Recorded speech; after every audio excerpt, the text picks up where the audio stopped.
think we needed one more hour, but I know a lot of people are so busy, so very busy, but I just have a few announcements. Falun Gong really wanted to come. You probably didn't know about the Falun Gong situation in China. And, they have this beautiful event happening, and they promote this. But they wanted to make sure that you knew, I'll put them in the front if you want to take one, but if you flip it over, it's usually $30 when you get your tickets on Master something it's called, but you don't want to do that.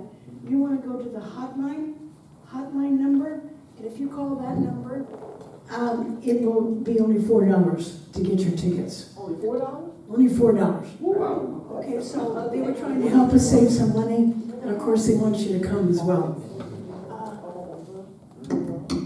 Let's see, how can I do two things? Yes, and I'll put them in the front. I will hold you. Fine for you. Thank you, Nadine. I just want to say a few things. Okay, so I think the conclusion, if we were really listening to everybody's table, was all about love, right? Peace begins with me, peace starts with love. So, how to love those that don't love you is not easy, right? I bet everybody in this room has a story of someone that really loves you super a lot, and you just love them back so much because they love you so much. And then you got those people that just, whatever you do, you can never make them happy, and they just don't like you, or they don't understand your ideology, or your politics, or your philosophy. But, we have to remember we don't really have any enemies. We have to love everyone, so therefore nobody's our enemy. But the road to victory begins at home. But the common thread that brings us together is love. And you are all the children of God. And don't let anyone ever tell you you're not. We're all standing in, I wrote this here, right? The historical foundation of history, of everyone's blood, sweat, and tears that came before us.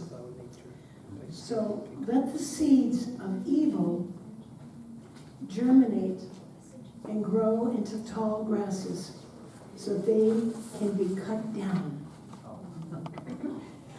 And we pray for peace in the Middle East. So I thank you so very, very much for coming. And does anybody have something they really need to say? I welcome you to say it. Thank you very much. About this program, Yanchen, I've been there 3 times and just mesmerizing. Everybody should go and do it. I don't know how they jump that high. I think they're like 50 pounds, maybe. They don't eat anything. I have no idea how they do it. But it's mesmerizing. And they work with us with the non-profit organization. And they also give discount, like you got the discount.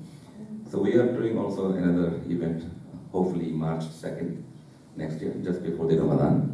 And I'll provide the information to Sharon. It will be a whole day event, hopefully in memory of Allah. Thank you. Anybody else have anything that's going on that you'd like to announce in your mosque, your temple, your churches? I want to say Jim over there, his wife is my senior instructor teacher. They have a big family. How many people in your family, Jim?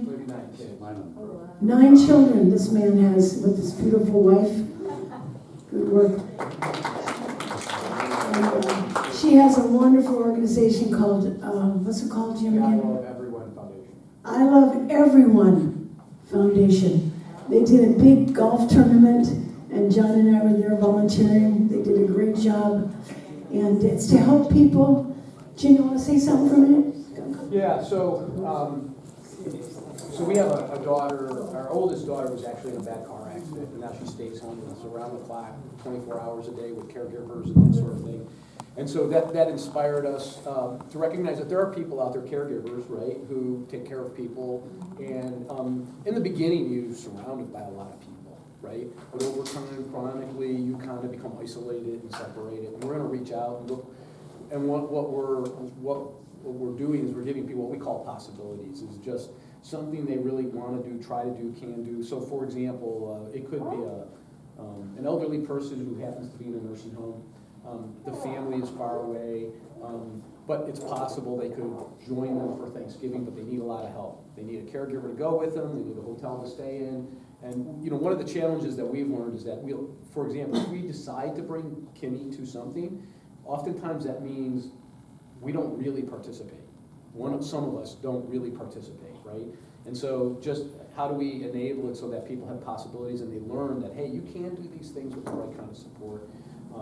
And that's the mission of it, is to give those kind of what we call possibilities to people. And it may be helping somebody figure out that they can take their autistic son out if they have, you know, somebody that can go with them, and they can go on a family trip, and that person can take them away when things go off the rails like they will, and just kind of, you know, put some headsets on them and give them some peace and quiet. It's really simple. It's nothing fancy.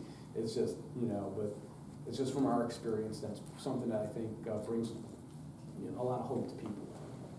Thank you, Jim.